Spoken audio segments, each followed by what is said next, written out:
우리가 욥기 말씀을 듣고 있습니다. 욥이 큰 고난을 당했을 때 욥의 친구들이 찾아왔습니다. 아주 먼 길을 걸어서 욥의 세 친구가 욥을 위로하기 위하여 찾아왔습니다. 그들이 욥의 모습을 보았을 때 그들은 망연자실할 수밖에 없었습니다. 인간이 상상할 수 없는 곤경 속에 있는 욥의 비참한 모습을 볼 때 그들은 할 말을 잃었죠. 오랫동안 욥을 지켜보던 끝에 마침내 친구 중에 한 사람이 먼저 말문을 열었습니다. 엘리바스라는 사람이었습니다. 이 엘리바스라는 사람은 보응의 원리, 인과응보의 논리라고 표현할 수도 있겠습니다. 보응의 원리를 가지고 네가 이렇게 심한 고난을 당하는 것을 보니까 거기는 어떤 이유가 있다. 아마 네가 큰 잘못을 저질렀기 때문에 이런 처지에 빠진 것이지 그렇지 않고서는 이런 일이 일어날 수가 어디 있겠는가. 하나님은 의로운 분이시기 때문에 결코 무죄한 자를 이렇게까지 만들지는 않을 것이다. 그렇게 이야기를 했습니다. 또 다른 친구 빌닷이 이야기를 하는데 이 친구는 율법주의적인 논리로 욥에게 말을 합니다. 네가 당한 많은 재난 가운데 가장 가슴이 아픈 것이 네 모든 자녀가 다 죽은 것인데 사실 그들이 죽은 것은 모르긴 해도 그들의 죄 때문에 그런 것이니까 너무 탓하지 말라. 이렇게 얘기하는 거예요. 그러면서 그 유명한 말이 있지 않습니까? 욥기를 대표하는 유명한 구절이 있죠. 내 시작은 미약하였으나 네 나중은 장대하리라. 그래서 분명히 너에게 큰 잘못이 있는 게 분명하니까 하나님께 회개하고 용서받으면 지금은 이렇더라도 나중에 네가 다 장대하게 회복될 것이다. 이런 논리를 전했습니다. 자, 욥의 친구들의 말이 맞는 말인가요? 그렇지 않은 것인가요? 우리가 욥의 친구들의 말을 이렇게 차분히 듣고 좀 설명하고 이해할 그런 시간 여유는 없습니다. 4장, 5장, 6장, 8장 지금 이 네 개의 장이 바로 이런 얘기를 소개하고 있는데 아무튼 이들의 말을 들어보면 그럴듯해요. 매우 설득력이 있습니다. 하지만 욥으로서는 정말 하나님 앞에 누구보다도 경건하게 살기를 원했었고 의로운 삶을 추구했던 욥으로서는 받아들일 수 있는 말이 아니에요. 그것은 위로가 아니었습니다. 오히려 욥에게는 친구들의 그 권면과 책망이 마치 찌르는 칼날처럼 가슴을 후벼 파는 것이었습니다. 자, 오늘 욥기 9장은 욥의 이러한 불편한 심경, 욥의 하소연, 하나님 앞에 항변, 그러면서 그가 하나님을 어떻게 묵상하고 있는지를 우리에게 보여주고 있어요. 저는 오늘 이 욥기 9장에 놀라운 하나님의 말씀과 비밀이 있다고 생각을 합니다. 오늘 그것을 우리가 함께 듣기를 원합니다. 자, 엘리바스가 보응의 원리로 또 빌닷이 율법주의적인 논리로 욥을 책망했는데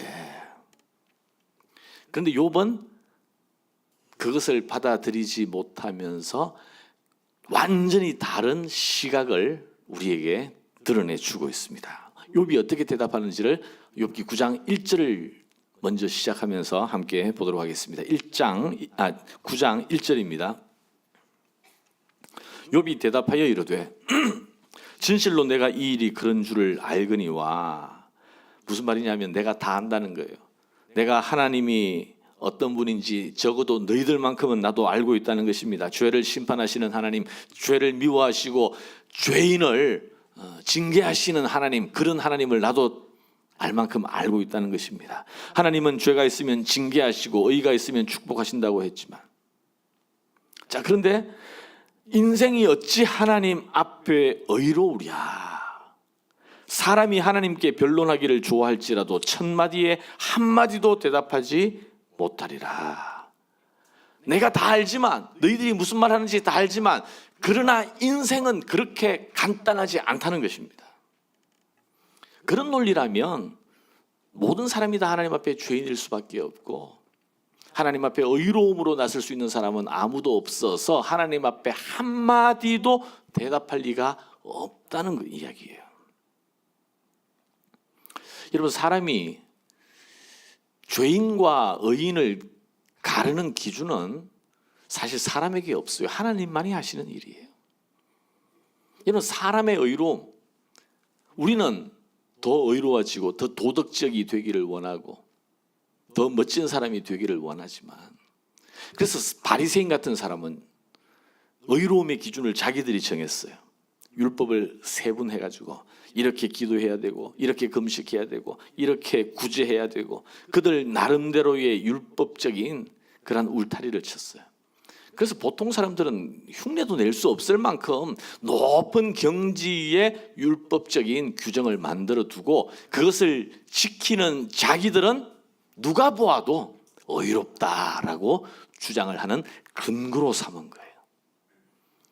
그러니까 다른 사람들도 바리새인들을 보면, 야, 저 사람들은 정말 구별된 거룩한 깨끗한 사람들이다 라고 하지만, 그러나 예수님이 볼 때 바리새인은 어떤 사람들이었습니까? 그들은 위선자였습니다. 가식뿐인, 그들은 스스로 의롭다라고 주장하지만 하나님 앞에 인정받지 못하는 가증한 회칠한 무덤 같은 존재들이 바로 바리새인이었다라고 예수님께서 책망하지 않으셨습니까? 그러므로 하나님 앞에서 의롭다라고 자기를 내세우고 주장할 수 있는 사람은 아무도 없다라는 것입니다. 그걸 모르니까 자기가 의로운 줄 착각하고 자기가 다른 사람보다 더 낫다라고 오해하는 것이지, 하나님 앞에 말 한마디 대답하고 자기를 변론할 수 있는 사람은 없다라는 것입니다. 그러면서 욥이 이제 하나님에 대해서 묵상하는 거예요. 자, 보십시오. 6절부터 보실까요? 6절. 그가 땅을 그 자리에서 움직이시니 그 기둥들이 흔들리는도다. 그가 해를 명령하여 뜨지 못하게 하시며 별들을 가두시는도다. 그가 홀로 하늘을 펴시며 바다 물결을 밟으시며 북두성과 삼성과 묘성과 남방의 밀실을 만드셨으며, 지금 한가하게 천체를 관찰하고 해와 달과 별을 논하는 것이 아니라 어떤 얘기냐 하면, 하나님은 천지를 창조하시고 우주를 운행하시는 분이시라는 것입니다. 땅의 기초를 하나님이 세우셨고 우리가 아무 생각도 없이 이 우주 속에서 발을 딛고 살아가고 있지만 이 모든 일을 행하시는 일은 하나님께서 하시는 것이다. 좀 철학적으로 이렇게 표현할 수 있어요. 인간의 삶을 떠받치고 있는 공간적 카테고리와 시간적 카테고리가 하나님의 손 아래에 있다는 것입니다. 10절 한번 보시죠. 10절. 측량할 수 없는 큰 일을, 셀 수 없는 기이한 일을 행하시느니라. 우리는 이 주어진 삶의 환경 속에서 살아가지만 하나님이 지금 하고 계시는 일은 우리가 측량할 수 없고 헤아릴 수 없고 추측할 수도 없는, 하나님은 크고 광대하고 위대하신 분이시다. 지금 하나님의 초월성을 욥이 묵상하고 있는 거예요. 자, 여러분, 이 대목은 굉장히 중요합니다. 사람은 정말 힘든 일을 당하거나 아픈 고통을 겪게 되면 자기도 모르게 사람의 마음이 좁아져요. 자기밖에 모르게 됩니다. 다른 사람의 마음을 헤아릴 수 있는 힘이 없어요. 내가 힘드니까 자기 중심적이 되죠. 그래서 힘든 일을 당하면 서운함을 잘 느끼고 원망하는 마음이 싹트고 사소한 말에도 상처를 받게 돼요. 그리고 자기 안에 있는 하나님이 점점 작아집니다. 그러나 욥은 달랐습니다. 욥은 힘들고 고통스러운, 누구도 경험하지 못한 이 극단적인 절망과 고난 가운데에서도 하나님을 묵상하는 거예요. 자기 연민으로 자기의 상처에 매여 있지 아니하고 그 아픔 속에서 절규하면서 하나님을 바라보고 하나님을 묵상하는 것입니다. 하나님이 얼마나 크고 놀랍고 위대하신 분이신지. 그래서 내가 지금 어떻게 하나님을 원망하거나 하나님을 판단할 수가 없다라는 고백을 하는 것입니다. 하나님을 판단하고 재단하고 예측하고 그분을 규정하는 것만큼 어리석은 일은 없다라고 지금 주장하는 것입니다. 혹시 여러분 가운데 정말 힘든 일을 경험하신 분이 있습니까? 정말 고통스러운 상황 가운데 시간을 보내고 있는 분이 있습니까? 우리가 기억해야 돼요. 그때 우리 마음이 좁아지고 있어요. 나밖에 보이지 않아요. 자기의 늪 속에 빠져서 자기 상처의 굴레 속에 갇혀서 결국 우리는 파괴당하고 우리의 영혼이 시들어버립니다. 그때 우리가 일어나야 돼요. 하나님의 말씀을 들어야 합니다. 예배의 자리를 사모하면서 그 고통스러운 자리를 박차고 일어나서 하나님의 말씀, 이 성경의 말씀을 듣고 하나님이 어떤 분이신지를 기억하면서 우리 마음 속에 점점 작아지고 있는 하나님을 가득 채울 때에 우리가 다시 일어날 수 있는 소생케 되는 힘을 얻게 되는 줄 믿습니다. 자, 11절 한번 보시죠. 11절. 그가 내 앞으로 지나시나, 하나님이 내 앞으로 지나시나 내가 보지 못하며 그가 내 앞에서 움직이시나 내가 깨닫지 못하느니라. 하나님이 빼앗으시면 누가 막을 수 있으며 무엇을 하시나이까 하고 누가 물을 수 있으랴. 지금 욥이 답답해하는 것은 하나님이 보이지 않는 거예요. 하나님이, 내가 아무리 물어도 하나님이 대답하지 않습니다. 고통 속에서 내가 지금 이렇게 울부짖고 있는데 하나님은 꿈쩍도 하지 않습니다. 그런데 알고 보니까 하나님이 안 계신 것도 아니고 하나님이 내 앞에 계시지만 내가 보지 못하는 거예요. 그가 내 앞에 움직이시고 운행하시지만 내가 깨닫지 못한다는 것입니다. 15절 한번 보실까요? 15절. 가령 내가 의로울지라도 대답하지 못하겠고, 지금 의롭다고 주장하는 것은 아니죠. 자기의 의로움을 주장하는 것은 아니에요. 내가 의롭다 할지라도 대답하지 못하겠고 나를 심판하실 그에게 간구할 뿐이며. 내가 하나님의 긍휼을 구할 뿐이지 내가 의롭다 할지라도 뭔가 하나님에게 요구할 수 있는 자격이나 권세가 나에게 없다라는 것입니다. 여러분, 우리는 하나님 앞에서 자기의 의로움으로 무엇을 주장할 수 있는 자격이 우리에게는 아무도 없습니다. 하나님은 창조주이시고 주권자이시고 우리는 한낱 피조물이기 때문에 내가 의롭다 한다 하더라도 하나님 앞에 1대1로 맞설 수 있는 자격이 우리에게 없다라는 거예요. 16절. 가령 내가 그를 부름으로 그가 내게 대답하셨을지라도, 내가 불러서 하나님이 응답해 주셨어요. 하나님이 나타나 주셨어요. 그런데 그렇게 했다 할지라도 내 음성을 들으셨다고는 내가 믿지 아니하리라. 하나님께서 나에게 응답해 주시고 나에게 나타내 주셨다 할지라도 그것은 내가 의로워서 그런 것이 아니고 내가 기도하고 간구했기 때문에 그런 것이 아니라 그것은 하나님이 그냥 그렇게 해 주신 거라는 거죠. 모든 것은 하나님의 주권적인 결정이고 은혜라는 것입니다. 지금 욥이 직시하고 있는 것은 하나님과 나 사이의 그 엄청난 간격, 창조주와 피조물 사이의 그 엄청난 간격을 지금 느끼고 있는 거예요. 우리는 하나님을 판단할 수 없습니다. 하나님을 이랬다 저랬다 하라고 요구할 수가 없습니다. 하나님과 따지고 쟁론할 수 있는 자격이 우리에게 애시당초 없습니다. 그분이 이렇게 하면 선하고 이렇게 하면 하나님은 아니다라고 우리가 판단할 수 없다라는 것이죠. 우리가 무엇을 한다 할지라도 무엇을 기도하고 요구한다 할지라도 하나님이 그것을 들어주거나 따라야 할 의무나 책임 따위는 하나님에게 없다라는 것입니다. 하나님은 우리의 생각과 이성과 경험에 갇혀 있는 분이 아니신데 때때로 우리는 그 잣대로 하나님을 판단하거나 하나님을 원망할 때가 사실 있어요. 바로 욥의 친구들이 그랬던 것처럼 그렇죠. 하나님이 살아계시다면 어찌 이럴 수가 있는가? 이 세상을 봐라. 이 세상을 보고 어떻게 하나님이 선하신 사랑이 있는 하나님이라고 말할 수 있는가? 내가 이렇게 지금까지 살아왔고 이렇게 하나님께 기도했다면 마땅히 하나님은 들어주셔야지 옳은 것이 아닌가? 여러분, 이것은 피조물인 우리가 하나님을 제한하는 것입니다. 하나님은 우리의 판단과 이해 너머에 계시는 분이에요. 이렇게 하나님을 판단하고 재단하고 따지는 것, 그것은 바로 하나님을 내가 만든 신으로, 내가 만든 우상으로 만드는,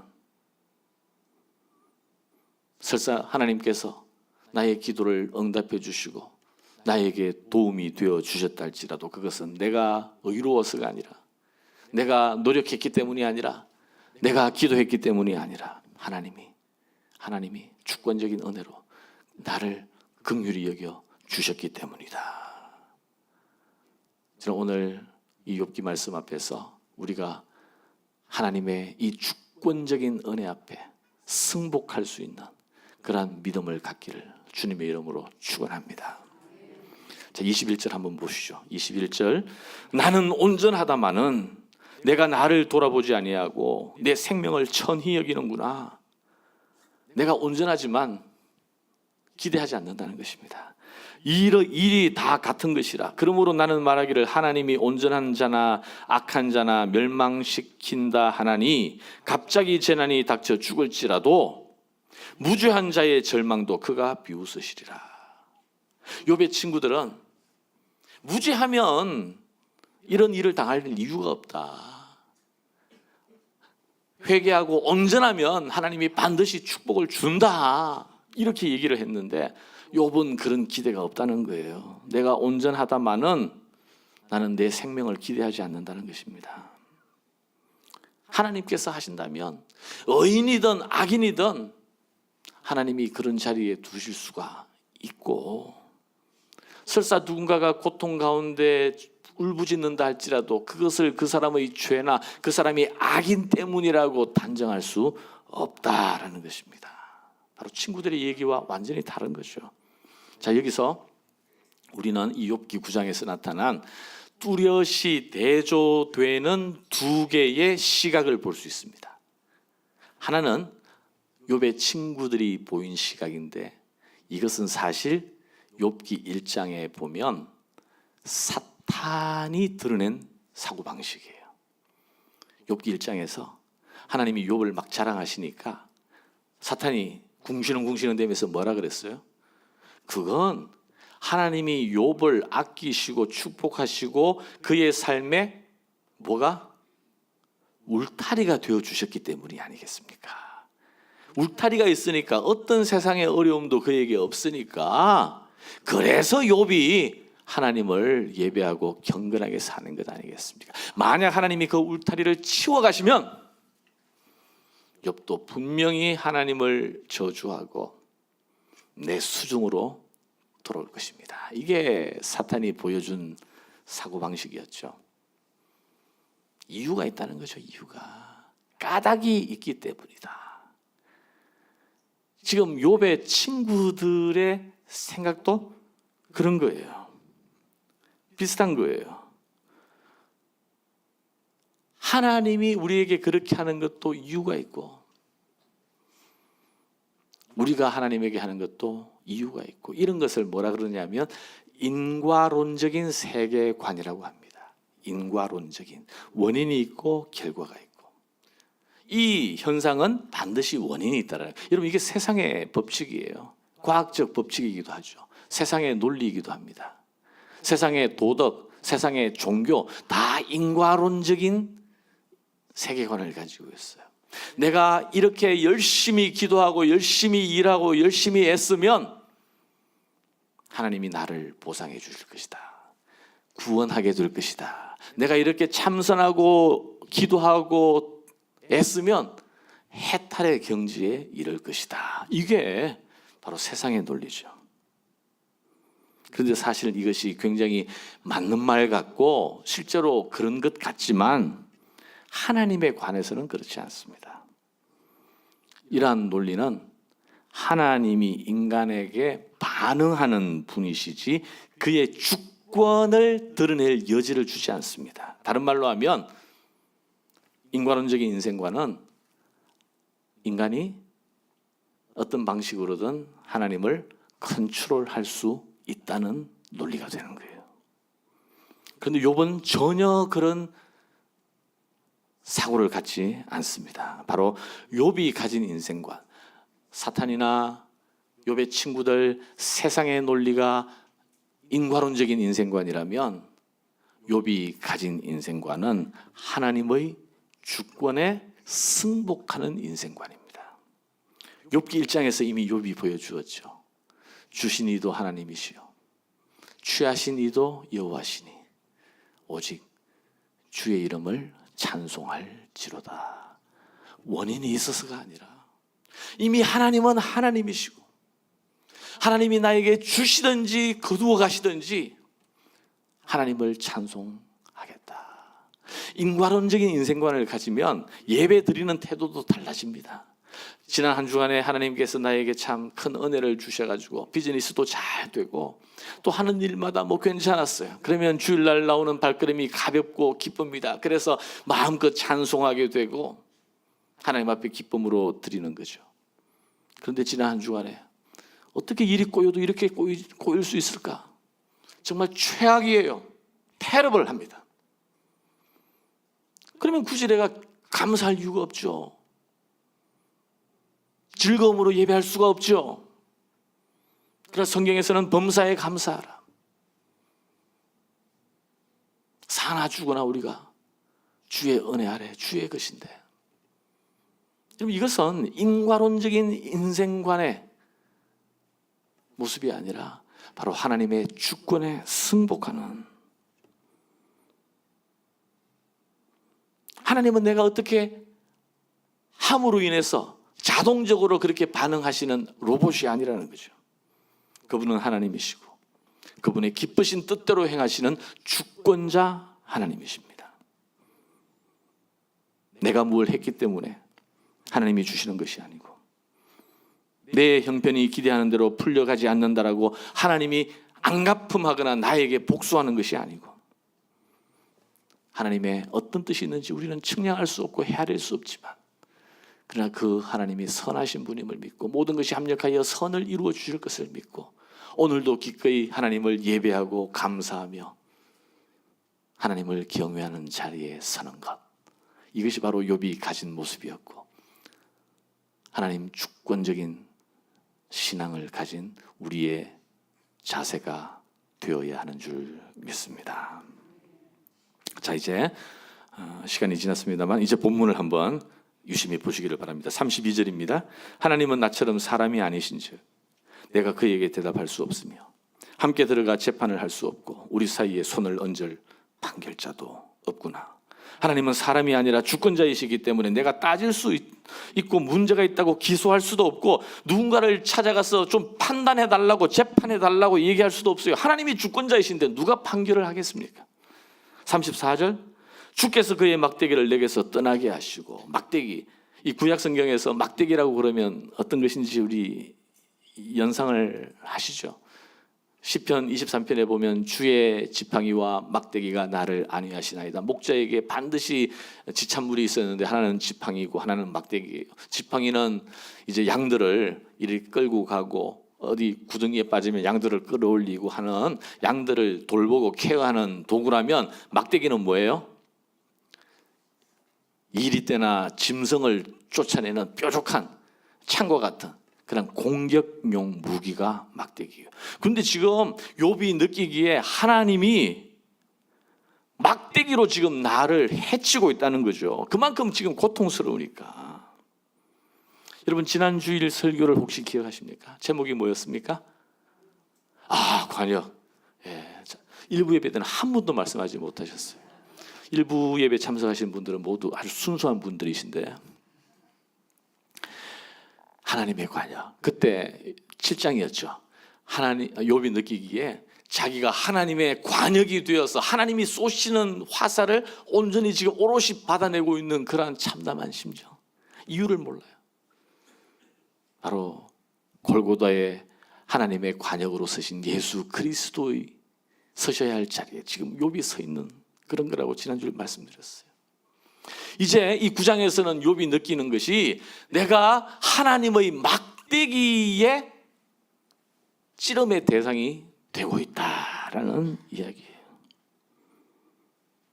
결국 자기의 고통이 우연한 것이 아니라 나를 해쳤던 여러 이방 민족들이 아니라 사람이 아니라 하나님이 나의 고통과 지금 연관되어 있다는 하나님 주권에 대한 고백이에요. 자신의 고통의 문제를 하나님의 주권이라는 관점에서 이해한다면 결국 하나님과 단판 짓는 것 외에는 해결할 방법이 없습니다. 혹시 여러분 가운데서도 인생에 정말 크나큰 일을 당한 분이 있습니까? 그럴 때는 이 일과 관계된 사람들을 찾아가서 싸우고 따지고 실랑이를 벌일 것이 아니라 바로 하나님 주권에 대한 관점에서 하나님과 담판하고 하나님의 은혜 앞에 엎드리는 그러한 자리에 서기를 주님의 이름으로 축원합니다. 그럴 때 우리는 이렇게 기도할 수밖에 없어요. 주여, 주의 막대기를 내게서 떠나게 하옵소서. 자, 이제 말씀을 정리합니다. 지금 이 9장에서 욥이 느끼는 영적 고통은 두 가지예요. 하나는 공허함입니다. 공허함. 하나님이 없기 때문에 생겨나는 공허함이 아니라 하나님이 계셔요. 하나님이 너무 분명하게 계시기 때문에. 그런데 그런 가운데서 욥이 느끼는 공허함은 뭐냐 하면, 그런데 그 하나님이 너무 크고 놀랍고 광대하고 위대하신 분이라서 내가 어떻게 싸울 도리가 없다는 거죠. 말 한마디 섞을 수 있는 자리에 계시는 분이 아니라 도무지 이해할 수 없고 측량할 수 없고 토론할 수 없는 분이시기 때문에 느끼는 그 엄청난 거리감, 그 거리감에서 오는 공허함이에요. 하나님이 과연 내 하소연을 들어줄 것인가? 그럴 의무가 없으신 하나님이시거든요. 그가 내 앞으로 지나시나 내가 보지 못하며 그가 내 앞에서 움직이시나 내가 깨닫지 못하느니라. 이게 욥이 느끼는 참담함이에요. 두 번째, 욥이 느끼는 또 다른 감정은 뭐냐 하면 두려움입니다. 두려움. 주께서 지금 나를 막대기를 드신 것처럼 나를 공격하고 해하고 계시니까 감당을 할 수가 없어요. 주께서 그의 막대기를 내게서 떠나게 하시고 그의 위험이 나를 두렵게 하지 아니하시기를 내가 원하노라. 혹시 여러분은 인생을 살아가면서 이런 공허함을 느껴본 적이 있습니까? 하나님이 계시지 않는 것처럼 느껴지거나 아니면 계시더라도 도대체 하나님이 나와 아무 관계가 없어요. 그 하나님, 목사님하고는 관계 있는지 모르겠지만 적어도 나하고는 하나님이 관계가 없는 것 같고 적어도 나의 삶을 케어하지 않는 분 같은 그런 답답함과 공허함. 또 하나, 그 하나님이 지금 나를 버리시는 것 같고 외면하시는 것 같고 나를 오히려 공격하시는 것 같고 나를 사망의 음침한 골짜기에 가두시는 것 같은 그런 두려움. 그런데 놀랍게도 욥은 이러한 정말 감당할 수 없는 감정의 늪 속에서 놀라운 비밀을, 복음의 비밀을 지금 깨닫는 거예요. 나는 온전하고 의로운 삶을 지금까지 추구했지만 나에게 나를 도와줄 누군가 중보자가 필요하구나. 나는 공허함과 두려움 속에서 아무것도 할 수가 없어요. 하나님과 나 사이에 그 엄청난 간격을 메꾸어 줄 다리가 되어줄 누군가가 나에게 정말 필요하구나. 자, 한번 오늘 본문 말씀을 다시 한번 우리 같이 한 목소리 읽도록 하겠습니다. 32절부터 읽습니다. 같이 시작. 하나님은 나처럼 사람이 아니신즉 내가 그에게 대답할 수 없으며 함께 들어가 재판을 할 수도 없고 우리 사이에 손을 얹을 판결자도 없구나.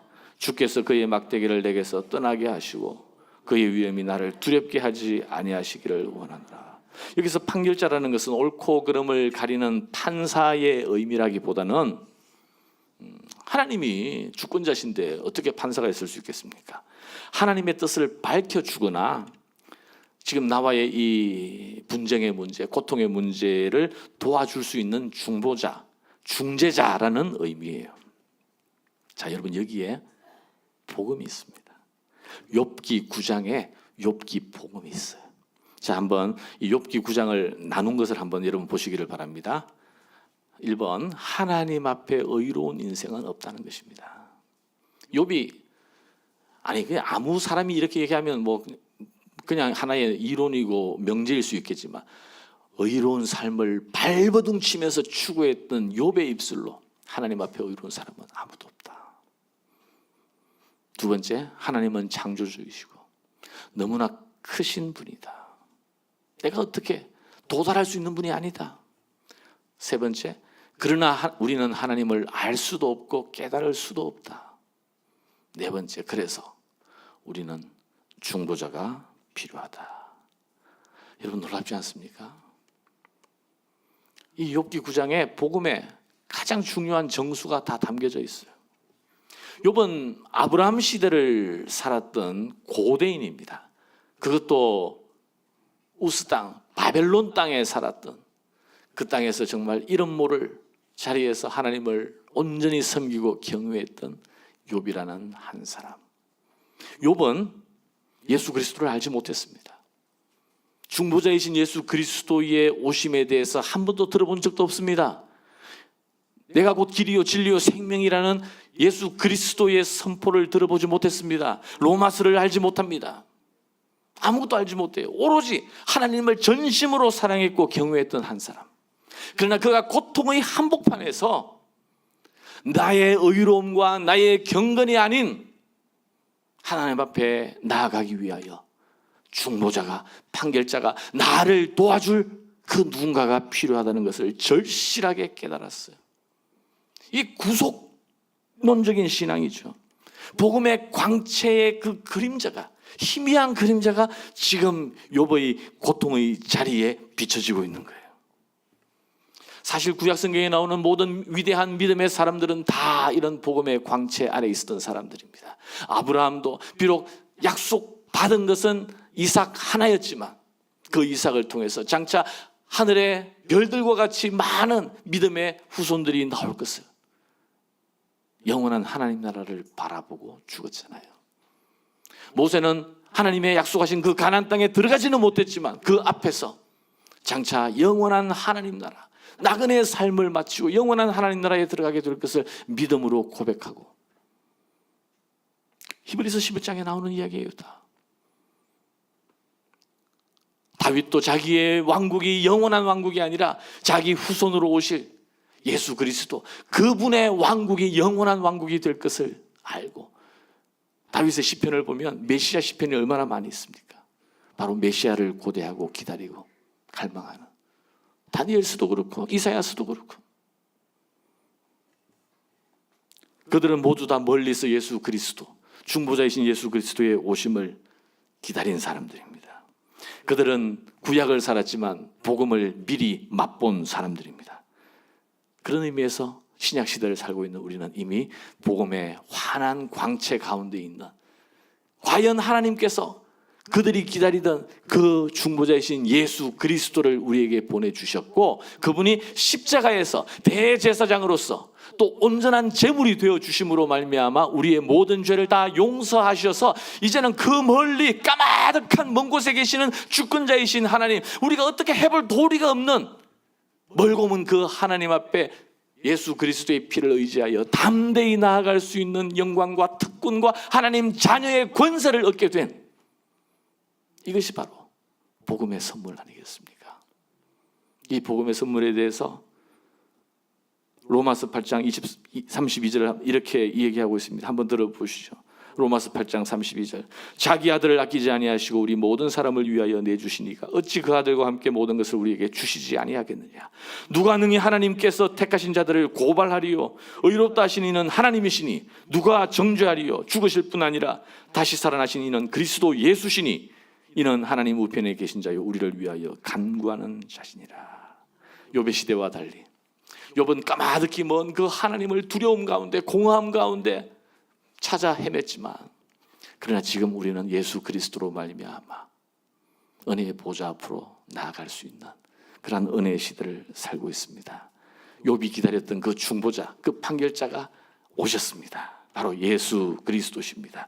이제 하나님을 우리는 두려워할 필요가 없고, 하나님이 무엇을 행할는지 알 수 없는 두려워 떠는 존재가 아니라 자기 아들을 아끼지 아니하시고 우리에게 모든 것을 내어주셨던 그 하나님은 결단코 우리를 버리지 아니하시고 우리를 영원한 하나님의 나라 가운데로 우리를 인도해 가실 것이고 천국에 거하게 할 것이고, 그래서 사나 죽으나 우리가 주의 것이라고 담대히 믿음으로 고백할 수 있는, 바로 이 일은 사람이 의로워서 노력해서 애써서 기도해서 이루어진 것이 아니라 하나님의 주권적인 은혜로 말미암아 이루어진 것인 줄 믿습니다. 이 주권적 은혜 앞에 오늘 승복하시고 이 하나님 예수 그리스도로 말미암은 이 은혜를 오늘 다시 한번 감격 가운데 붙들고 누리시고, 또 이번 한 주간 기쁨과 감사로 온전히 하나님을 예배하는 저와 여러분 되기를 주님의 이름으로 축원합니다.